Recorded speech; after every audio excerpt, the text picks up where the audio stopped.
Hello, everybody. It's me, Roscoe, and welcome to another Kings of Anglia Fan Social, the show where the KOA Army share their thoughts on all things town. And it's a big one. It's a special one as we're building up to the East Anglian Derby this weekend at Carroll Road. I'm joined by two fine gentlemen in the King of North, Jon Watson, and the one and only Bloomers. We'll be joined by AJ Alex Jones later on in the show to build up even further into the derby. But yeah, what a night on Monday. Dramatic scenes. I think we've just about got over that, haven't we, ladies and gentlemen? And we've got to get ready now for another, roller coaster of emotions at Carroll Road. But let's bring in the boys. Let's start with good old King of North, Jon Watson. Always a pleasure to see you. How's things?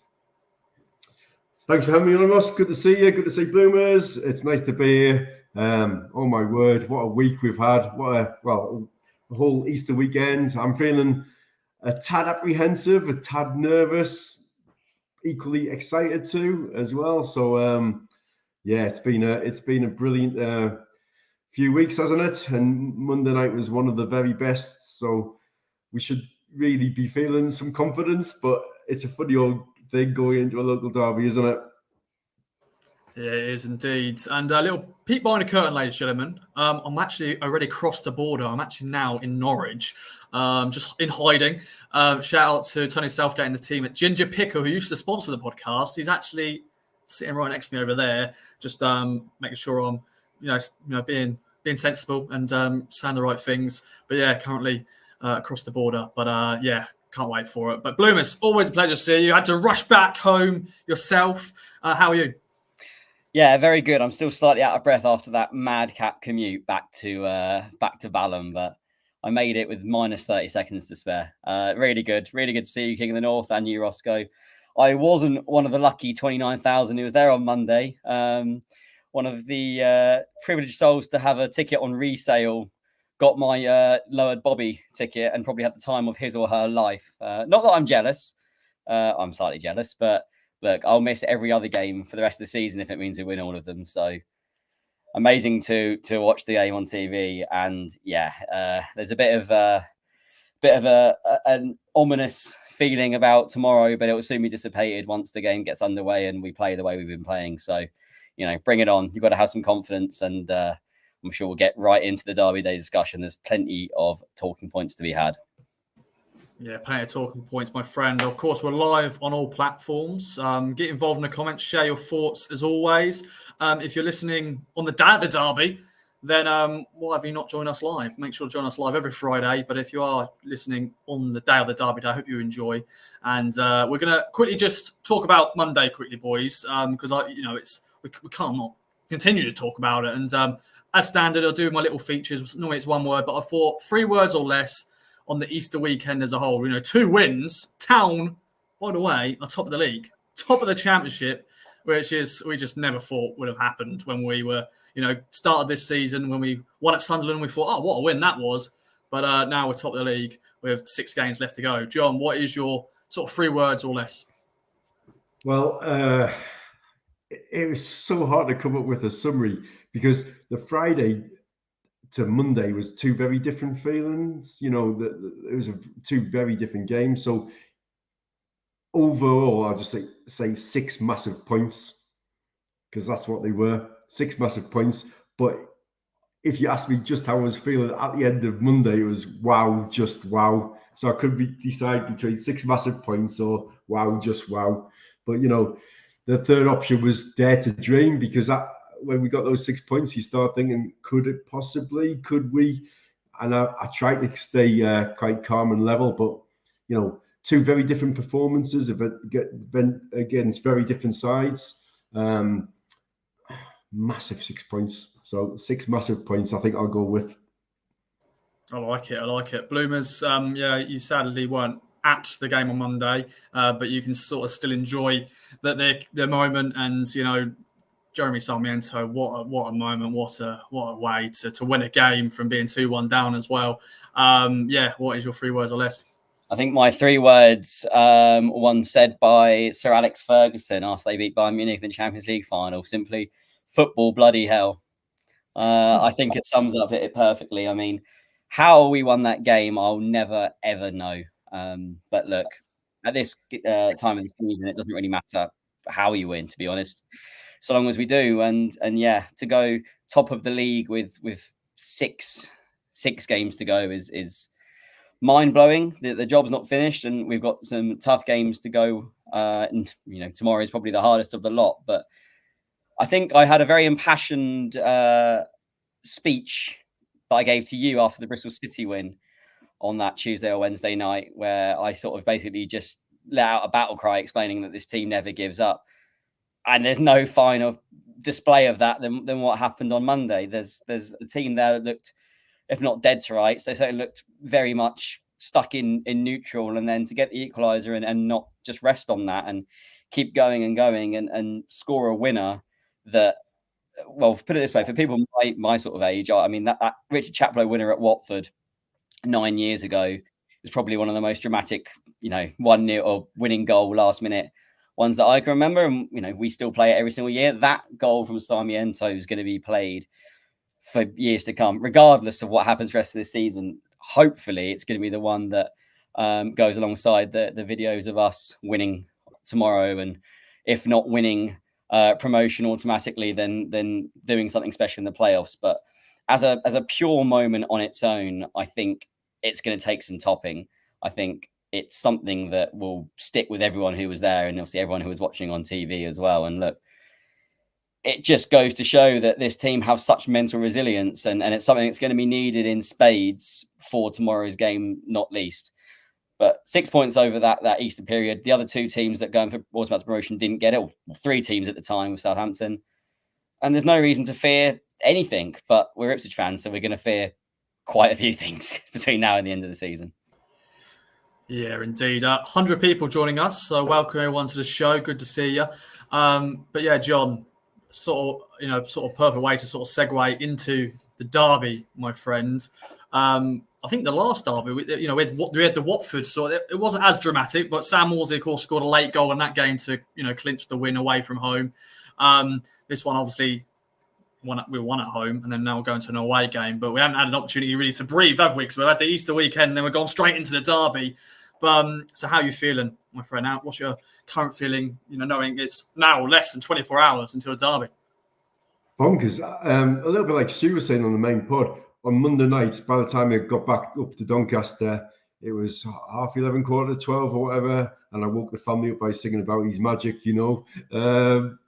wasn't too popular in my house, but I spent most of Tuesday, like most Ipswich fans. Lucky I was actually off work, but I spent most of Tuesday rewatching various angles of the crowd, of the goal, of all of the moments from that game, because it was bonkers. So in some ways, having the time to soak it up meant Monday was even more significant, which was brilliant.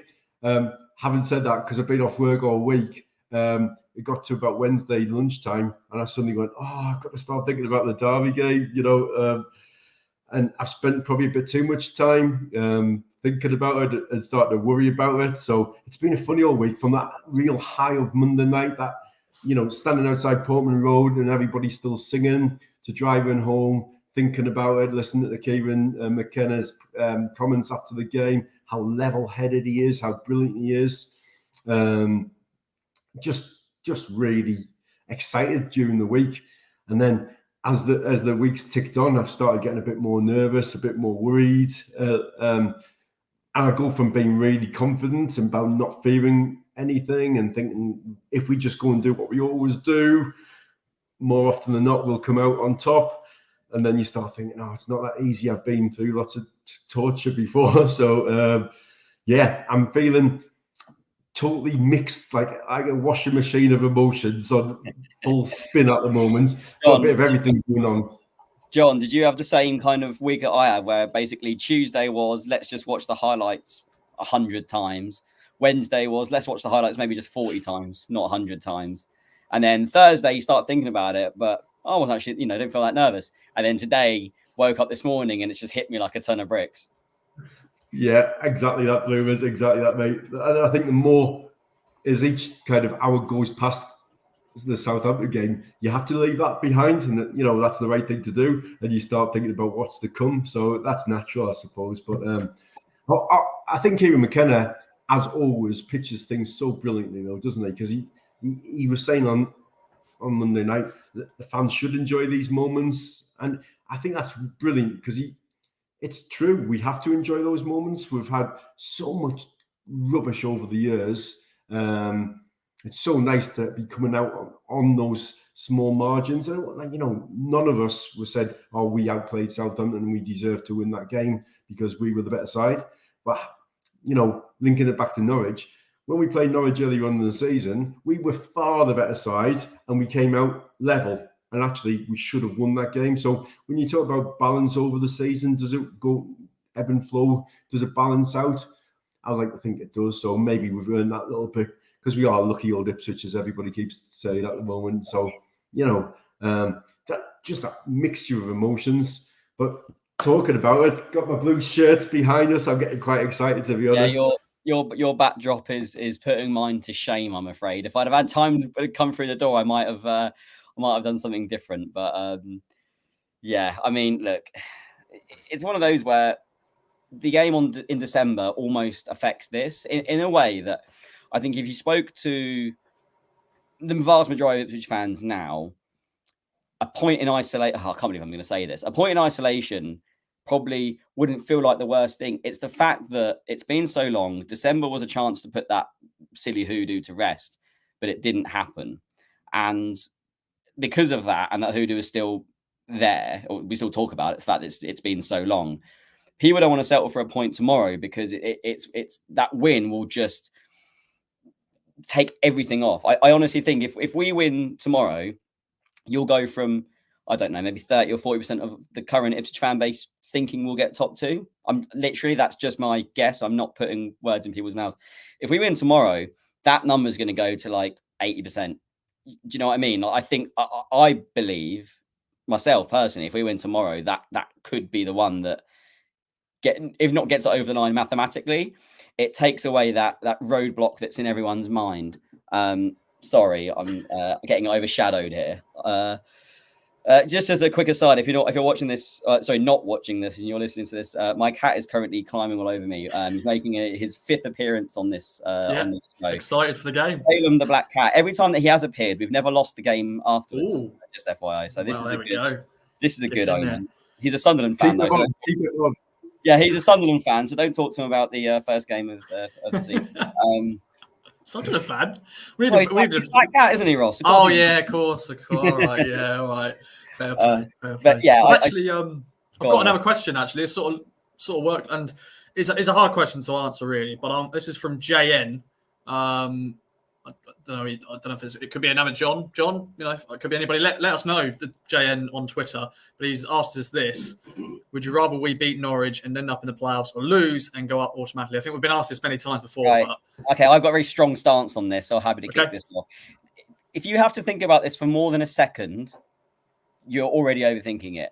Lose and go up automatically. I couldn't give a stuff if we lost tomorrow, but someone guarantees me that we go up automatically. And I don't know why you would. Because there is much more to life than a rivalry or a derby or whatever.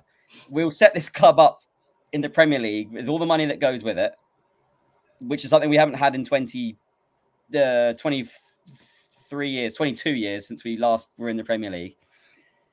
Yeah, the parachute payments that go with it if the worst ever happened after that. And it's something that our neighbours have had 3, 4, 5 times over. And you know what I mean? It's not irrelevant if we lost and then went up automatically, because obviously it would still sting. And, if you told anyone outside Carrow Road in the away end at 2:00 tomorrow that it doesn't matter if you've lost, obviously it does. But I mean, anyone that would rather beat Norwich and not go up, I think I can't see the wood for the trees, in my personal opinion. And actually, do you know what? This is a very interesting question. John, being someone who isn't from Suffolk and has found their love of Ipswich from another means. By the way, it's a great story. So if we've got time in this podcast, I know you've said that about 10 times before, but please do say it again. How do you approach these? I can't, because I'm Suffolk born and bred. I'd probably see it a different way to you, but how do you feel? Because obviously, I don't imagine there are many Norwich fans up in the northeast growing up as there were Ipswich fans. No, it's a really interesting point, because I guess now I'm a little bit closer, living in Doncaster rather than Sunderland, obviously, and I've got my season ticket. I come a hell of a lot more because finances, job allows that, whatever. I've always travelled to see the games, and I was saying to Ross earlier on that I watched more Derby games on Sky than I've seen in real life, because when Ipswich were on Sky, I wouldn't go and travel because I could watch them on Sky. I would choose a game that wasn't on Sky to come down to. So I guess the nearest thing for me is, and it sounds really silly because it's not a local derby, but I feel maybe like some of you guys feel when Sunderland play Ipswich or Ipswich play Sunderland, because I've got more mates who message me out of the blue about my football team who normally don't care what Ipswich do, but will suddenly start heckling me if Sunderland beat us or whatever. So I get some of the same banter and some of the same emotions from the Sunderland Ipswich game. You know, it's not the same because it's like 280 miles away from each other, so it's not a derby, but that's my equivalent, my hometown versus Ipswich, if you like, because as a kid growing up, I wanted to be able to like hold my head up high at school without getting loads of abuse and stuff like that. So, but it's funny, the more time I spend with people like yourselves at the game, the more that matters even more, because I know more people who are true Ipswich fans, you know. So it's a funny one for me. It's I maybe haven't got the same hatred or rivalry as lots of other Ipswich fans have towards Norwich. Perhaps I'd be better off just saying they're less relevant to me. I'm quite nonchalant about them. Although saying that, I'm so tense about tomorrow. It's unbelievable. So, well, I say, if we were playing Rotherham tomorrow, I'd be tense, like just in the way, the position that we're in. Do you know what I mean? But I think here's the thing that makes it unique, and no one's going to be listening to this aren't Ipswich fans, sadly. Maybe a couple of Norwich fans are listening to this for perverse reasons. There's a few. There's Arthur. There's someone in Arthur in the chat who's saying some stuff about Norwich, but maybe there's a few Norwich fans that listen to this for perverse reasons, but I think they're going to agree with me actually from what I'm about to say next. The thing that makes this so personal, I say personal, this was what makes it a derby, and the rest of the country probably don't understand this.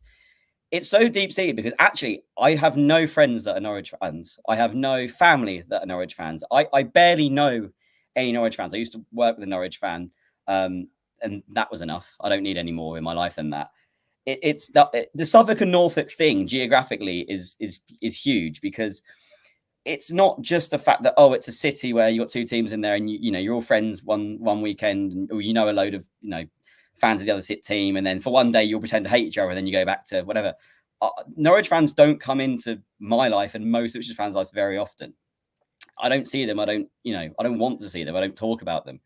And Norfolk and Suffolk, you've got one team from each county in their respective counties. If you're born in Suffolk and you're a true support, I don't mean that, but you support your local team, you're going to support Ipswich. If you're born in Norfolk, you're going to support Norwich because there's no other team. So for that whole 6 months of the year, you don't see them or whatever else. And then it's one game a year where you do. And all that pent up frustration, all of the Norfolk and Suffolk jibes, because, for me, again, and for most Ipswich fans, there does seem to be a Norfolk is a better county bias from media, from their own self-inflated sense of importance, which I think is complete nonsense. And that's not to go with all the history and everything that goes with it. It's so much more than just these two teams. And I don't think people understand that coming outside of the counties. I can't stand them. And you can clip that. I have no problem with you clipping that. And I'm sure that Norwich fans agree with what I'm saying. Maybe not the bias stuff, but everything else. So that's what makes it so personal. And I was there for 2015, 16, 17, 18, 19, all these fallow years and all these times of not winning. And it's been 5 visits I've had in the last 10 years to KOA Road without seeing a win. And that's without any of the home games. So that's what makes it so important. And for just one player to break through and score the winner, they're going to be remembered for decades to come. Just like the way that we remember Alex Matthew, who just popped up from that person's message, and Danny Haynes and everything else. And Norwich fans have, Grant Holt and whoever else they. As spoiler bloomers for a feature later on, Derby Day Hero. That's going to be a question. Yeah. Right. That's it. And I know the players realise that, and McKenna realises that, and I think we all feel it. The way that we've approached this game has been brilliant from McKenna's side, realising to take the sting out of it. But look, it'd be a lot more boring in the world for Ipswich Town fans and Norwich City fans if this game didn't exist. So we have to embrace it for what it is, but we also have to keep that chip on our shoulder because these games are pretty special. So bring it on.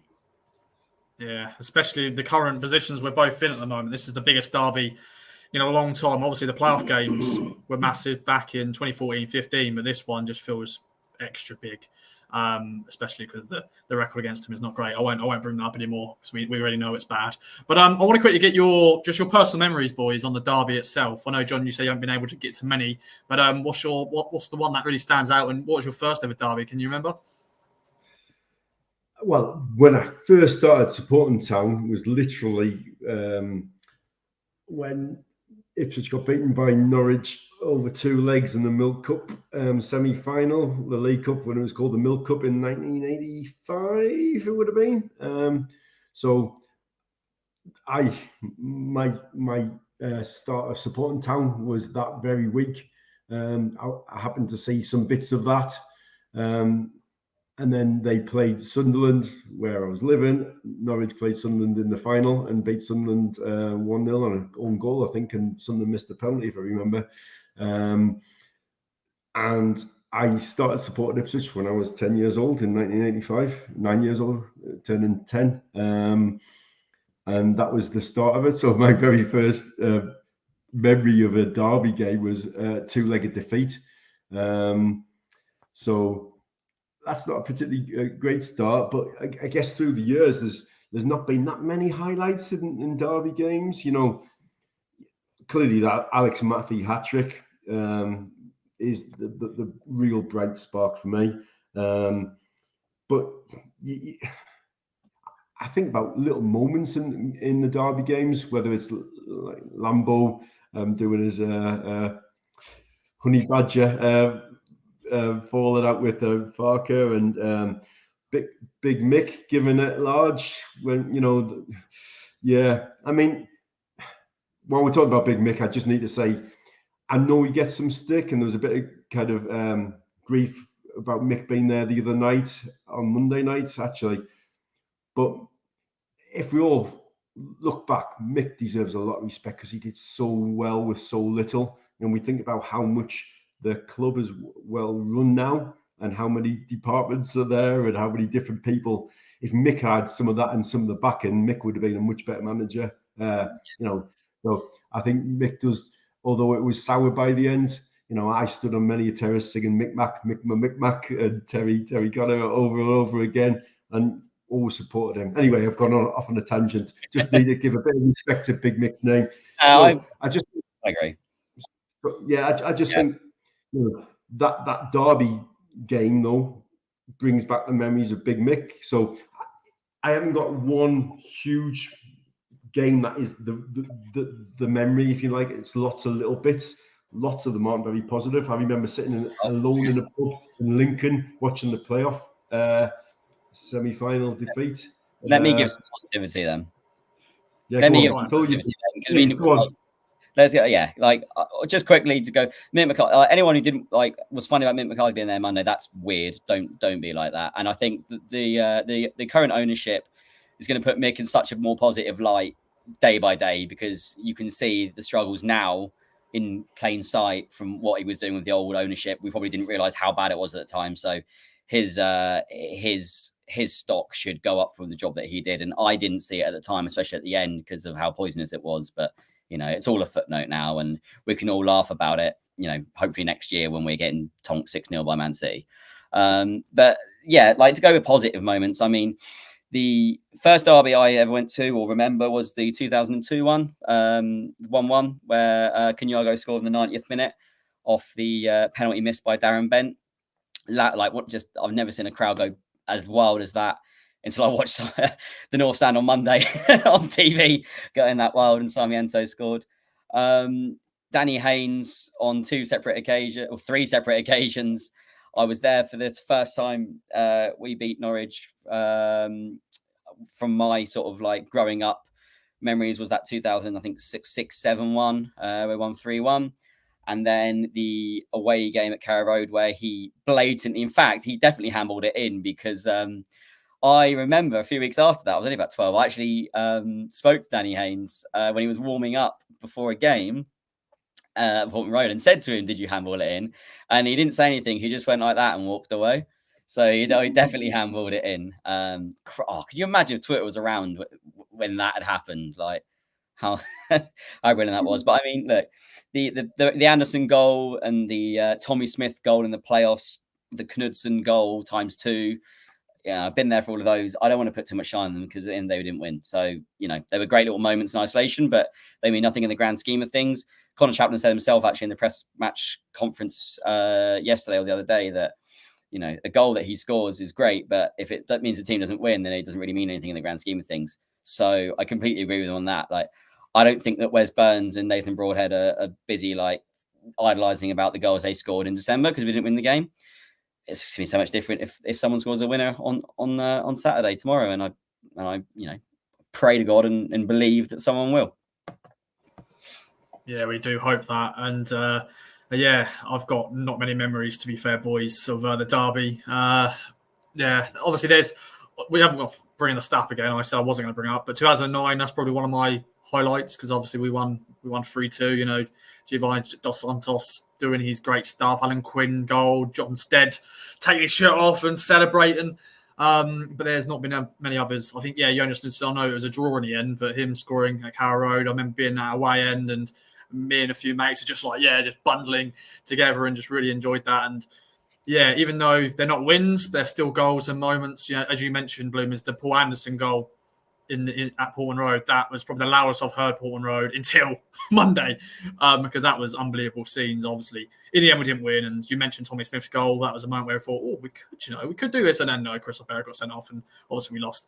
But not many good memories. But you always got to look back at old stuff, don't you? And I was only 2 years old when Alex Matthews scored his hat trick. But there's just so many good. That's a good thing about the derbies. Any derby, they've always got different moments. Obviously, we've seen some bad defeats over the time. But I remember singing about Jason Dezelle when he scored a brace in the 92, 93? No, 93, I think it was, when we beat them 3-1. We won in 92 as well, 2-0 at their place, I think. So, there are victories there. We just need one tomorrow to kind of get back into our veins. As soon as we get one, we're just going to look back and laugh at this like stupid little fallow period, because it's such an anomaly. It can't be true. It almost can't be true. So as soon as one happens, we can all laugh about it, and then the natural balance of power will be completely and utterly restored. So let's pray it's tomorrow, and then we also get promoted, and this can just be a little funny footnote, like the time we drew 0-0 away at Bristol Rovers last season, or drew 1-1 at home to Fleetwood last season. Or drew 0 or whatever else we did, or drew 4-4 against Charlton away last season. That took some years off my life. Also, can you just bring up that comment you had from the guy called Ian? Can you just bring that up again? We didn't actually mention it. Ian, bring up Ian. Ian Stocks on Facebook said, "I support Ipswich Town since I was 13, going to be 53, born and bred in Norwich." Ian, I'm not sure how that happened, but congratulations to you, mate. It's good to see that people can survive. In fact, if we've got time at the end, I'll explain my little now funny story about the way that suddenly Norwich City is a little bit more in my life than it was before. But let's move on for now. Yeah, definitely. We'll get onto that later. And we're joined by 200 plus people, which is good. And we're also going to be now joined by one of the other kings, Alex Jones, part of the Young Guns. He's down here smiling. How long do I keep him there? Although he can actually bring himself in automatically, so I'm going to bring him in. But let's bring AJ in. My friend, great to be joined by you. How are you? Great to be here. Yeah, I was wondering if you were going to leave me hanging out there for a while. 53, been town since 13, born and bred in Norwich. That's quite a story. That was one of the first bits I heard as I came in here. Wow. fair enough. Also coming straight into here, recalling stories of the 0-0 draw against Bristol Rovers and the Charlton game was maybe not what I expected in terms of like the pre-Norwich build-up, but yeah, glad to be here. Good to see you, AJ. Good to see you. And you've joined us when we're about to do the strike. Oh, no. So chance for you to test your knowledge, and also John and Bloomers as well. It's probably the first time, John, Bloomers, you've sort of seen AJ. So any questions for AJ? Oh, God. How are you settling in? Really good. Yeah, I think that everyone talks about like these dark, depressing days of following town, supporting town, covering town, whatever. And I've just kind of come in and they've just won everything. So I feel like I've missed a lot of what I'm supposed to have experienced as well. Like we were on the pod today, Stu was talking about, oh yeah, these heavy defeats. There was the 1-1 draw where closer equalised in stoppage time, the playoffs, all those kind of things. And I'm just sitting here thinking, it's a bit rubbish when they lost to West Brom back in November.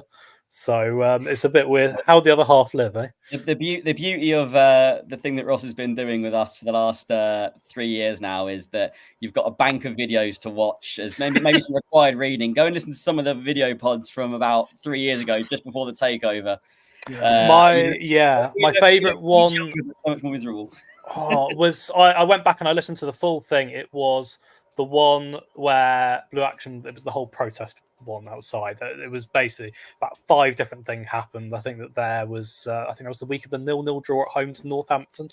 I went back and listened to that, and wow, that was quite bleak listening. So definitely chalk and cheese compared to what we've got at the moment. Yeah, it's been amazing, boys, and 6 big games left to go. But let's do the strike. Let's see who's going to be the king of the strike. I know AJ got disadvantage here, but there's a lot of multiple choice, a lot of shot in the darks. So we shall see. They're all linked up to, of course, a derby / birthdays. That's what I do on the strike, obviously. Question 1, maybe a bit tricky one for you, AJ. Maybe Bloomers as well. I think that's before your time. But he celebrated his 60th birthday yesterday. And AJ, I think you actually may have edited this piece for me. So you should. Oh, no.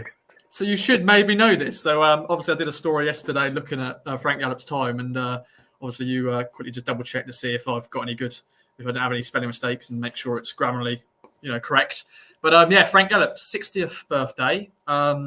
He is the current head coach at which USL Championship side? Is at Rhode Island, Monterey Bay, or FC Tulsa? So Frank Gallop's 60th birthday, of course. Can I just do this like an ABC kind of thing? Yeah, ABC, whatever you want. Because there's a lot of words there. Of course, everyone play at home. Tony in the office, play at home as well. Get involved. Let us know. I ain't got a pen and paper, so for fairness, I will say mine before anyone else, which I like it. So I can't be accused of cheating. Right, I'll go for Rhode Island. Rhode Island. John? Done the same, Rhode Island. Rhode Island. AJ? I've gone B, Monterey Bay. Monterey B. Well, I'm just having a little look quickly over Tony's. He's going to show me his. Tony Southgate. You could just said B. And he's gone Monterey Bay, and he is correct. So it is 1-0 to AJ, 1-0 to Tony as well in the office. So there we go. 1-0. Mark Wall's gone B. I think he said that. He put that in just about time. So I'll allow it, Mark. But there we go. Question 2 is on a man who's going to be celebrating his birthday tomorrow. And that is Mark Venus, of course. Right-hand man to Tony Mowbray. Obviously, he's still coaching alongside Gary Rowett, isn't he? I think. No, he's not. He's taken a leave of absence alongside. Okay. Yeah. But get well soon to Tony. And good old Mark Venus. And has his birthday tomorrow. Hopefully he'll be celebrating a town win. But where was he born though, boys? Was he born in which northeast town? Is it Darlington, Gateshead, or Hartlepool? And John has got the advantage here because he is from the northeast. So which northeast town was Mark Venus born in? Darlington, Gateshead, or Hartlepool? He actually played for one of these teams. He actually started his career at one of these teams. So that maybe gives you a little bit of advantage. But Darlington, Gateshead, or Hartlepool. A, B, or C for people doing A, B, or C. So all right. I'll go for Darlington. We'll let John go at the end because he clearly knows it. AJ, what do you reckon? I have gone A, Darlington. Gone A. John gone. Hartlepool, he's a monkey hanger, isn't C, he? Hartlepool. Yeah, he is. It is C, and Tony Southgate as well. Nice. He's gone for C as well. So there we go. gotta love a monkey Mark Wall hanger. in the chat. There we go. He's gone for C as well. So John makes it 1-1-0 Bloomers. It's not looking back good. in the It's game, not looking mate. good, bruv. It's fine. It's fine. Question 3 is a current one, and it is from the last derby back in December, and it's on Nathan Broadhead. In what minute did Nathan Broadhead score the opener against Norwich? Was it 28, 34, or 37? I thought you were going to say how many chances did he miss? Oh, Bless him. bless him, bless him. He tried, didn't he? He tried. But yeah, he could have been a Dave, hat-trick Brody, hero on the day. I love you. Prove me wrong, Sadie. Yeah, pretty much. It's his birthday today. We're just sat here. Oh, it's his birthday as well. Happy birthday, Broadhead. Yes, Nathan Broadhead's birthday as well today. That's why I did the question, but also it actually worked perfectly because he scored in the derby. But yeah, what minute did he score? Charlie Sentfield's gone 34, just to bring that out. But yeah, what do you reckon, boys? Tony's gone 28. No, I think I'm going to go 34, but I'm not confident. Okay, 34. 34. Confident 34. Oh, you're all gone 34. Tony went 28. 34. The correct answer is 34. So a point goes to all of you. Just not Tony, unfortunately. But yeah, it's 2-1 going into question 4. Interesting. Mark Wall went A. So sorry, Mark, we were wrong there. Your first incorrect answer. Question 4 is on a man who I mentioned actually earlier in the podcast with one of the memories who took his shirt off and celebrated, and that is Jon Stead, who celebrates his birthday on Sunday. And we've got Ziggy on camera. Love to see that, John. Good old Ziggy. It's an animal-heavy video pod today. Pretty much. But yeah, Jon Stead celebrates his birthday on Sunday. Of course, scored against Norwich in the past, and he's the current assistant manager at which League One side? Is that Barnsley, Fleetwood Town, or Oxford United? Jon Stead, assistant manager of this team. He was actually in America coaching as an assistant manager to that person as well. But yeah, Fleetwood, Barnsley, or Oxford United. Jon Stead. Yeah, good goal he scored. That was a good goal. Make it 3-1. I think then Norwich did get a consolation. 250 people are joining us, by the way. Love to see that. You know who scored that consolation, I believe, without checking on this? No idea. Adam Lee. Adam Lee? No, I don't think he didn't score. Surely not. I'm gonna. We need a fact check that. I'm sorry. I know he played in that game. He definitely played in that game, Adam Lee, but I don't know. He scored the winner. I don't think he scored the winner or the consolation. No, and also, I'm completely wrong, which is why I'm doing so badly on the strike quiz. There we go. And we move on. What do you reckon then, boys? What do you think the answer is? Tony? I'm going to go for Barnsley. Just very northern-centric here. Barnsley. Yeah. You gave this one away, Ross, because you said he was assistant in the US. Now, Charlie Adam at Fleetwood has not managed in the US. Des Buckingham came from India, I believe. Oh, wow. Yeah. So I had a slight feeling that it was going to be Barnsley, yeah. Yeah, it is Barnsley. So you're all right in this room, and also Tony there as well. So well done. So that is now 3-2 Bloomers. This is question 5, and you may have potential of this advantage here. We'll see. It's about advantage. I think advantage maybe. Advantage. Okay. AJ will have no idea. So sorry, AJ. Damn it. John maybe. It depends if you like your squad numbers. And we're going back to this Frenchman, Jimmy Guan, who scored a free kick against Norwich back in 2006. It deflected a little bit, but he scored it and celebrated it, obviously, to make it. I think it was an equaliser, actually. I think Norwich the lead 1-1, and then Danny Haynes, obviously, own goal. But yeah, what squad number did Jimmy Guan wear at Town? 12, 19, or 24? On loan from Monaco, by the way, back in the day. It was just a mad signing. He was a good player, actually. Just very gangly, though, and he was a very gangly player. I'm not sure how I've got an advantage here. Oh, I don't know. I thought maybe that's more... Actually, not really. I must check my wardrobe for that Jimmy Wan shirt that I have. I didn't know I had. Yeah. Oh, no, John. Sorry, wrong season. Thing is, I proofed your article on something very similar on this exact game you're referencing. So I'm trying to think. I know it's one or the other, and I think I'm going to have to guess. Yeah, I wouldn't have put his squad number, but there would have been a picture of Jimmy. I don't know if it would have shown his, thing me. Okay, guessing it. Right, it's one or the other. All right. We'll go with I this. don't know why I think this, but I'm going to go 12. 12. Oh, no. I went 24, and I thought 24 before you put them on the board. Okay. So I've definitely seen it was a 1, and I knew it was going to be by that logic, I'm sure it was 12 or 19, so I've gone 19. Oh, all different answers. Ooh, love that. That's a perfect way. Obviously, it needs to be John or AJ to get the correct answer. We're also joined by Jon Walk, who said, "Afternoon, lads." So thanks, John. That is the actual Jon Walk. Yeah, there you go. Look, that looks like it. That looks like it. It looks like it.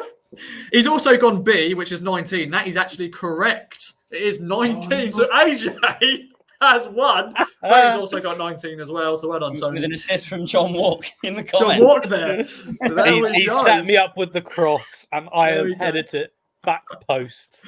So perfecto. So AJ, you have won, my friend. But as always, the question: are you going to gamble for a tiebreaker? I don't have a choice, do I? No, you got to go in that speedboat. Yeah. Okay, right, let's do it. Let's do it then. And I think, sadly, John probably has the big advantage here because he would have probably watched him play. I think he was Bloomers and I probably were. No, I think we weren't born when he played. But I'm going back. This sounds good, lads. Really, really looking forward to this. Yeah. Obviously, JJ, for John or Bloomers to win, they have to get it bang on. They have to get it bang on. Okay. And it's on Chris Kwamya. My lord. Oh, here we go. John is loving it. No. He scored against Norwich. Celebrating Chris Kwamya. He was an absolute legend. So, AJ, top you won't lad. know Chris Kwamya, but Chris Kwamya was a great striker, really good finisher, and he was a really top fan favourite as well. A lot of time for Chris Kwamya. Your passion for him makes me feel I'm going to lose this at the death. I don't know what else about him. Just remember him. Got a good question. Go on, good question lay it on first. us. But yeah, Chris Kwamya scored at Norwich back in 1992 in a 2-0 win. Neil Thompson actually scored the second goal in that game, but he opened the scoring, Chris. But how many goals did he score for Town in 261 games? Chris Kwamya, my lord, as the chant went, even though I wasn't born when he played for Town, but I know the chant. And he used to do a lot of dances, didn't he, John, back in the days? Do a lot of dance moves. All right. Okay. There we go. So yeah, AJ, John and Bloomers have to get it bang on to steal the win. Okay. Tony may go and give it a go as well, see if he can get it bang on. Missed the question. I'll send it in email. How many goals, Chris Kwamya, in 261 game? Yeah, you have to get it bang on. Right. What do you reckon then, boys? AJ, you try as well. See if you can double your points as well. I'm gonna go. I'm going to throw my hat into the ring and kick off. Mainly this only because it's a number that resonates so well with Town. I'm trying to work out what a decent return will be. I'm going to go 78. 78. Ooh, okay. Dear. Okay. Not liking this. I think I've blown it and gone big, but I've gone 91. Ooh, 91. Okay. AJ, what do you reckon? Oh no. I went 42. Ooh, 42. So we've gone slightly different ends of the spectrum here, guys. Yeah. I think I've blown it. I've gone way too big. Tony went 92 as well, John. He went high as well. He went 91. He's gone 92. John Walk's gone easy one, that 51. And John Walk's actually the closest out of everybody. I thought you were going to say he's bang on then again. He's bang on. He's bang on. But no, the correct answer is 64. 64 goals in all competitions. 64 goals in all competitions in 261 games. Not bad-ish ratio. Not bad at all. Paul Saunders went 84 later at there. Good old Mike with the bucket hat. He went 70 plus. So, Mike, you were close, which is good to see. But there we go. AJ, you won. Well done. Who came the closest on the tiebreaker? I did pretty much, wasn't I think? No. What did you go for, Loomis? I went for 78. So you're closest. You're closest. Yeah, you're just closest. about. I'll take the moral victory. You get the point. But AJ, you've won, my friend. So thank you. As a special guest, obviously we've got a speech to win the strike this week. Oh wow, that was a lot of pressure. I'm delighted to win this, but it won't mean anything unless there's 3 points. at the end of tomorrow. That's all we care about, isn't it? Fair play. That's all we care about, boys. That's all we care about. But well done, AJ, for winning the Thank you. Derby Day preview special strike. Well done, John Bloomers and Tony, for taking part, and all the listeners as well and the viewers. I'm actually going to bring up this comment from, let me bring him up quickly, from Ian Stocks once again, Bloomers, because he's actually then brought up another bit of more why he's a Town fan. Oh, so yes, he basically, let's hear. So my older brother supported at Norwich, and my best friend Dad supports Ipswich. He gave me His support, a lot of banter between friends and brothers, and he's also gone. My daughter supports Ipswich, and my daughter's birthday tomorrow. She's going 19. She's going to be 19. So hopefully the boys can get a win for your daughter then, Ian. But yeah, love that story. Love that. I think this is the perfect time to quickly say mine then. So me and my fiance are getting married next year, which is lovely. She's from Cradley Heath in Birmingham, which is nowhere near Ipswich Norwich whatsoever. She's from the Black Country. And her sister, also from Cradley Heath, went to the same university as my fiance in York. And then just after me and my fiance got together, her sister goes, I've got a boyfriend, to which my sister couldn't believe. And they are now 5 years down the line. Within 6 months of them getting together, I finally met the guy. But Ewan, he seems a lovely bloke. Met him. Yeah, guess where he's from and who he supports? So much. Well, he's from North Walsham, so not quite Norwich, but Norwich season ticket holder, entire family of Norwich fans. And they now have their first apartment, which is a new build just over the road from the Wetherspoons in Norwich, the Queen of Iceny, and their balcony overlooks Carrow Road. And I have stayed many a time now and have to wake up in the morning and look out on that. In fact, last season, before they played their first game this season, I had to look out over Carrow Road as they were all going for their 12 o'clock kickoff. I can't remember who they played, but all I remember is looking at it and feeling slightly nauseous. There is no one on God's green. I mean, I could have stayed there maybe tonight and had an easy one tomorrow morning. I think there's any way in God's green earth I could have woken up on a Saturday morning on Derby Day, open up the windows, look down and saw about 1,000 Norwich fans outside the Queen of Iceny and have to walk through them in order to get to the away end. Not for me, Clive. No, definitely not. But there we go. John walks in again. He just goes up the Town lads. So, yeah. Love it, Walkie. Love it, Walkie. Of course. Yeah. And John Watt, of course, is the record goal scorer in the derby. I think he's got 9 in total. So it's great to have you on. And James is basically gone, Ross, have you passed your theory yet? Test yet? I haven't. Let's move on. And let's talk about a big question, boys. And we did this on the pod, AJ, because Heafy stole my idea, but we'll continue it. Who do you reckon is going to be the Derby Day hero? And AJ, so this will be a different to you. I want you to get a hot take. I want you to think of a hot take. What you think during the game can happen. Anything, as Bloomers and John share their Derby Day hero. So that's your assignment.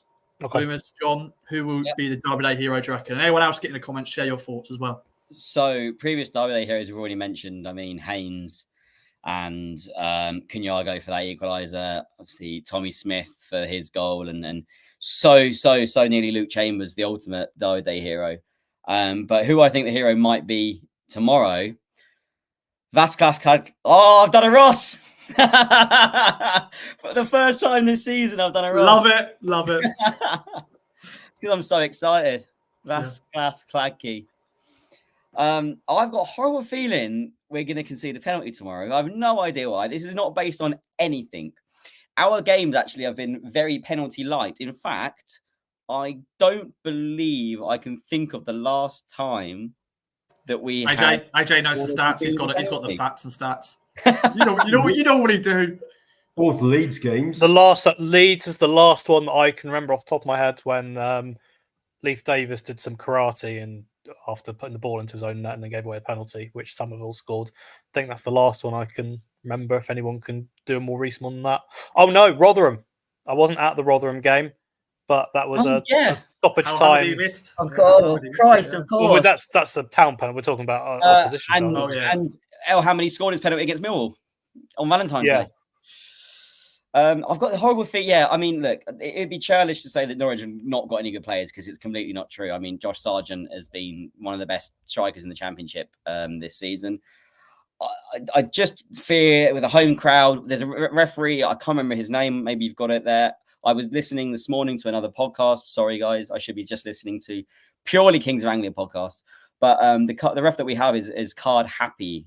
And that also probably makes me think that he translates into gives a lot of fouls. And, with it being a powder keg atmosphere, I can easily see a penalty. But look, Kladky is, in my eyes, one of the players of the season. Ultimate Derby Day hero if he saves a penalty. Can you imagine? I mean, last season we had our almost winning run bolstered by the fact that Christian Walton saved a penalty away at Bolton, which was right at the start of that insane run. And then we went on to, we all know the rest. I've just got this feeling that he's going to put out some heroics because, look, if you're a betting man, and I'm a betting man, I obviously work in betting for my entire life, there will be goals in this one. And I believe both teams will score. In fact, and I'm sorry to say this, Norwich have never failed to score. No, let me say that again. Third time lucky. Norwich have only failed to score once in a derby game this millennium. Now, I don't know how many games that is. I think that's almost about 20, pushing 20.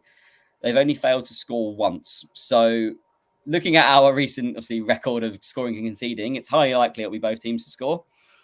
That doesn't necessarily mean, though, that Kladky is doing nothing. I mean, you saw his save against Blackburn. You saw his save against Southampton. 2 huge saves where if he doesn't do it, we're talking about a completely different outcome going into tomorrow. So he's my Derby Day hero, and let's hope that he proves me right. It's Matthew Donowa. Probably said that completely wrong. That's Donahue? the ref. That's who the ref. Donahue. I don't know where I'm getting what I've just said. Last game he refed was the Ipswich game. Anyway, was the Wimbledon FA Cup game. And he sent off someone in that game. Remember who that was, John? Be honest, your favourite player. He sent him off against Wimbledon. Oh, Harry Pell. Pell, yeah. But 136 yellow cards he's given. 2 yellow cards. He last Norwich game was the 1-0 defeat at Leeds for Norwich. He only gave 3 yellow cards in that game. He also reffed the Hull City game for Ipswich back in October. So yeah, 2 games. He also reffed the 3-1 win for Norwich against Sheffield Wednesday. So yeah, he's reffed a few games for us this year. He didn't give a single card by the looks of it in that whole game, which is No, he didn't. No, it's the only game where he's not given a single card. We've had some very heavy ones in League One. He's done Bristol Rovers Stevenage, number 10 in that. So it looks like we're swinging from one extreme to another. 9 in Leeds West Brom, 8 in Birmingham Swansea. So it doesn't really give us a great indication of what to expect there. No. I'm gonna while John shares his thoughts on his Derby Day here, I'm going to quickly look back at some other games he's done for Ipswich and see if he's done anything mad. Yeah, but John, Derby Day hero. I think AJ mentioned it on the main pod earlier on. I think Amari Hutchinson could be the main man tomorrow. I think he'll probably start on the right. I know he started on the left on Monday, but I think he'll start on the right, and I think it could be made for him to have a wonderful game. Whether he's actually the winning goal scorer or just one of the goal scorers, because I'm going to be confident there might be more than one. But I think Amari might go down in full legend tomorrow because he might be the match, not the match winner, the man of the match. I think it could just be for him. But I wouldn't bet against Sarmiento coming on in the second half and maybe popping up with the 3rd goal. I reckon Brody's going to get one as well. So I'm mixing my kind of my predictions here with my kind of the potential stars. But we have got some dangerous players, haven't we? We've got some exciting players who can make the difference. I hope we start with Broadhead on the left and Amari on the right, because I think both of them can cause some havoc. So I'm going to go for Amari. If I had to choose one, Amari. I love it. He's only ever refed another game. This referee is the 1-1 draw away at Morecambe back in February 2022. Not a Wes Burns scored an 86th minute equaliser to get a point. I was about to say, I have absolutely no memory of that game whatsoever. I've tried to purge. I think that was That was a dead rubber season, obviously. I'm bringing that word out again. But yeah, that's when that season was pretty much done. Like, McKenna was only in the job for maybe a few months. We had Tyreek Backus and Macaulay Bond got booked in that game. So there we go. But AJ, you had time to think. I've asked you, bring us a hot take, the biggest of hot takes to happen. What do you reckon? I had a very early one on this one, and Bloomers took it straight off the bat in terms of the penalty save shout. So I'll come up with something else, and I think that Kiefer Moore is going to score. I think that Kiefer Moore will be a surprise inclusion on the bench. I'm going to have it, late fitness test. He's someone that kind of really prides himself on his fitness, someone that will play through the pain. I remember asking Connor Chaplin about him, and I was at the Blackburn game, and he's saying, well, he's just come back from having played 120 minutes for Wales in a really heavy game, just come back straight into the lineup. So he really prides himself on being a resilient striker. I just have that feeling that I can't see him starting. I think that'll be a real push, but if he could manage maybe even 20 minutes, it doesn't even have to be 20 minutes necessarily, even 10 minutes off the bench, get yourself about, make a difference. I think that a defence that's maybe been a little bit tired out by coming up against Ali Al-Hamadi might not know what to do when Kiefer Moore strolls onto the pitch. So ambitious potentially, but if he's going to be involved, I can definitely see him causing a few problems. Ross, I'm going to say the opposite to Alex then. My hot take is that Kiefer Moore starts. Ooh. There we go. Smoke and mirrors. Well, I don't think that's necessarily McKenna's style, but I agree with what AJ was saying about Moore being like, a super fit guy and really strong. If he's not fit enough to start, I don't think he comes on as sub, because if you start with Al-Hamadi and he spends 60 minutes or 65, 70 minutes, whatever, and then you bring on Kiefer Moore and his back goes, can you really afford to bring on a sub who's not fit? You probably would start him, see how he gets on, how long he lasts, whether it's 20 minutes, 40 minutes, whatever. Hopefully it's a good 70 minutes, and then Ali can come on and do his thing afterwards. But I think if there's any chance he's going to play and hopefully score, then let's have him in from the onset. It'd be interesting to. The thing is, we have 5 more games to go. Like it's not the be all and end all this game in terms of you don't want to bring in a player and cause him real grief to then, screw him up for the rest of the season and potentially playoffs if it gets to that. So I do completely agree with you though that I just don't see him coming on, because his game sets himself up to be the focal point of the attack for the first however long he lasts. Then you bring on the pace of El-Hamadi and that more sort of, ball to feet style to try and stretch the defense. Whereas Kiefer's so good at just being that. I don't want to use this as a derogatory term, because I don't mean it's one, but the old battering ram that George Hurst has been, where, you're almost softening them up for the cavalry to come on. So I just don't see it. But the thing is there's been whispers about the Norwich camp as well, and John Rowe potentially, it's their version of this, where they kind of ruled him out, but there's whispers that, maybe he'll feature, and obviously he scored 2 goals in the reverse fixture. So it's interesting to hear how both managers are going to play this. I don't see it being McKenna's style either, but it wouldn't surprise me if there's some presence of him in this game. And maybe he does start on the bench and then come on. But yeah, I don't see it. Paul just put on YouTube, his original comment was Clark to score a 25-yard thunder, and I won't say that next bit, and then plant the corner flag in the centre circle. This isn't Galatasaray Fenerbahce, so I don't think Clark will beat Graham Souness, but you never know.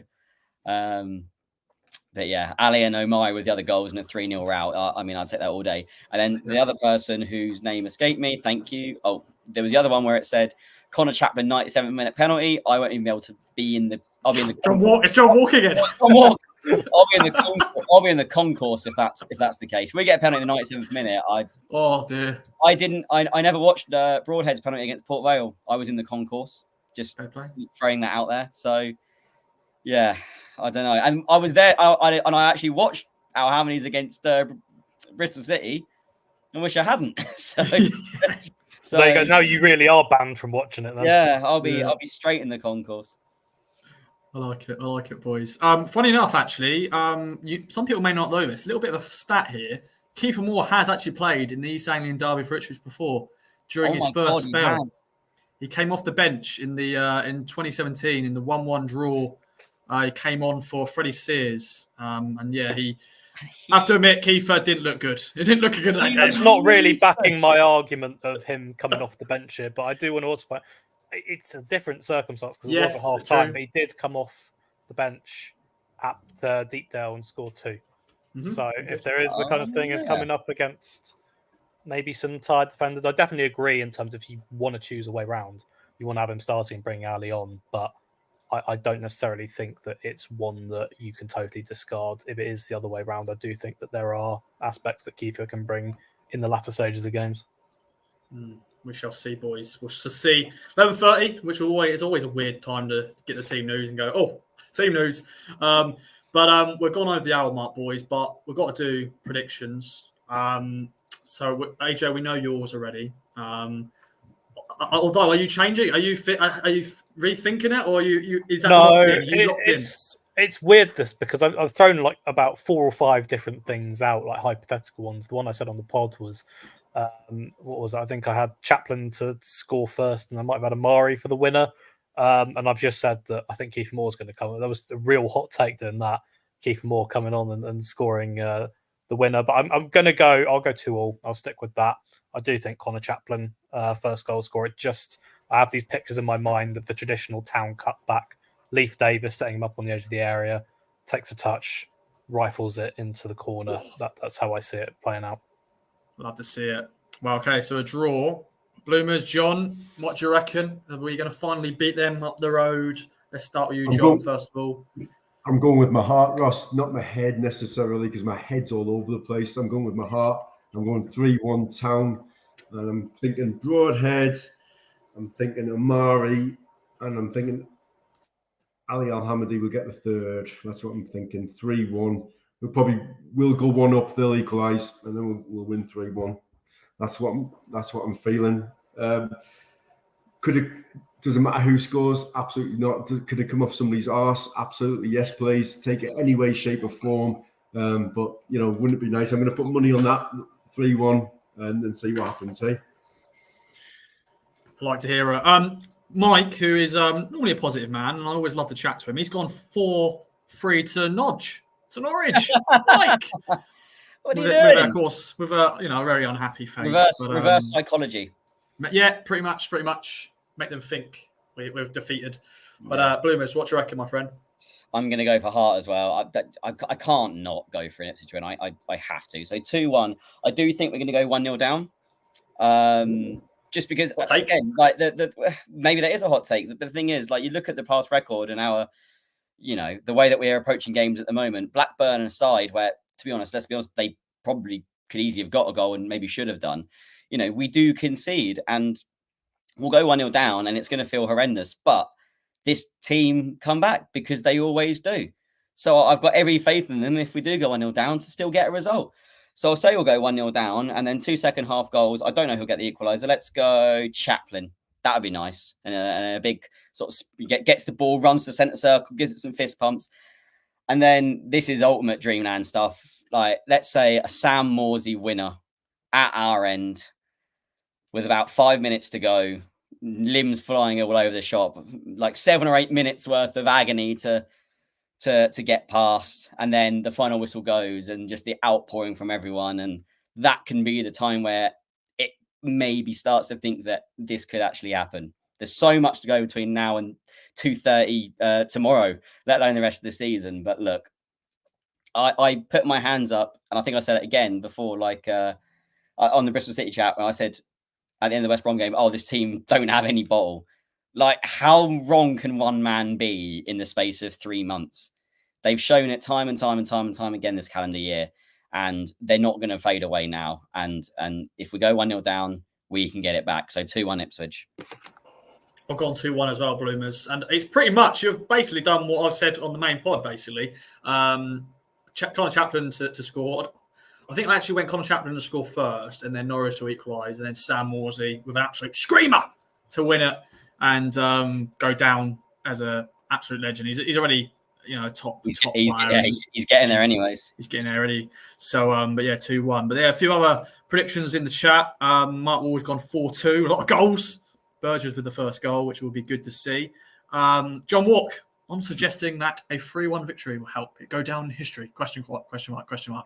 Certainly will. Yeah, so will. But yeah, dearie me, boys, it's getting closer and closer. Obviously, we've got to sleep first before the game, but that is going to be it's been one hell of a show. But as always, any other business, Bloomers, we'll get to you in a short while because we've got a big announcement and also a big thing that you're doing. But John, any other business from you? Just want to say what an absolute pleasure it is to support Ipswich Town Football Club, isn't it? Just absolutely brilliant. Just you think about the progress we've made over the last 2.5 years, 3 years. Just that's my any other business. I love our club. I love Kieran McKenna. I love his coaching staff. I love the togetherness of the squad. I love the spirit. I love feeling like we all matter, that we're all in it together. And I can't wait for us to keep pushing on, whether that's tomorrow or whether it's later on in the season. But it just feels great to be part of this club, doesn't it? We love you, John. We love you too, my friend. We do indeed. Paul Saunders went, what a time to be alive. Supporting Ipswich Town right now is very true. AJ, any a bit more business from you? You're going to be in a different space to Bloomers and John. Of course, going to be up there in the press box, doing the typey type, getting all the words sorted and watching the game in a different way. But it's still the sort of same feeling in it as, any derby day, you know it's big. Yeah, definitely is. It's going to be a weird drive over to Carrow Road. And you've got a few of those where, especially when you're driving, you're kind of there with your thoughts and whatever music you've got playing. And there's a lot that goes into that little period. So, I mean, for me, even getting to home games is just over an hour. So it's one of those where your thoughts go everywhere. I started off my drive on the way to Southampton thinking, oh, yeah, they'll be okay. By about half an hour, I was thinking, well, if they lose 2-0, they can come back. It'll be fine. We'll be fine down the line. They'll make it better. So I'm expecting the same tomorrow morning. Yeah. Last thing I'll say, John's shirt collection is glorious. I love that. What a little set you've got behind it. Look at this white number. Oh, look at that. That is beautiful.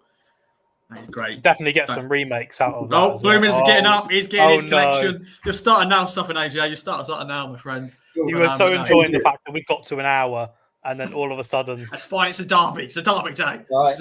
I'll pull out a classic as well. Oh, there we go. Oh, wow. That I wore when I was mascot. Yeah, there's a great picture. There's a great picture of John. He's actually, you're taller than Romeo's on the van, which is just hilarious. How old were you, like 12 or something? 13. 14, I think. You're taller than the player. Yeah. I love that. But no, that's great. But thanks everyone who's joined us. 300 plus is still live with us right now, which is great to see. Love to see it. So perfect time, Bloomers, for you to plug a big thing that you're doing this month. There's a big derby game tomorrow, but later this month. Is it 21st of April? 21st, Sunday, London? The 21st of April. That's correct. Yes. Yeah. London Marathon. Of course. Oh, that's just another thing there. Oh, let me bring it up again. Sorry.